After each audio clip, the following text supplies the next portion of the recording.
There was one conversation which really convinced me that it was right to run again, and it reminded me about the power of positive politics.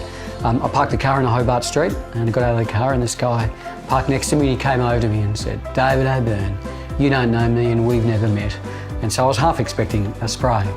And then he put out his hand and said, "Mate, I just want to thank you because you saved my life." And I said, what are you talking about? What do you mean I've saved your life?" And he said, "I'm a firefighter." And immediately I knew what he was talking about.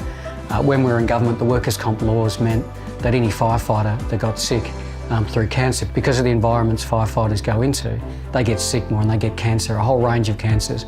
Unfortunately, the workers' comp laws at the time meant that they had to prove which fire they contracted the cancer at.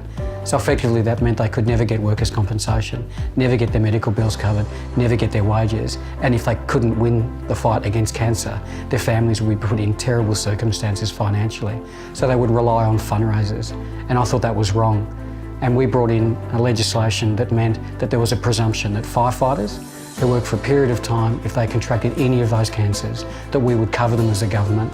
Firefighters who run towards danger, run into very difficult circumstances as we run away, and they were getting sick because of it, they needed to be looked after.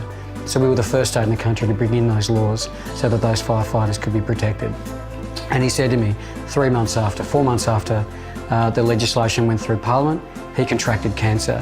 And he said, if I didn't know that my wages would be covered, my family would be looked after, and I had medical bills covered, he didn't know what he would do. And he just wanted to thank me. And that was the moment I said, I'm going to give this another go, because politics is important, and good people doing good things, making better decisions, making people's lives better is the way forward. Authorised S. Benson, ALP Hobart.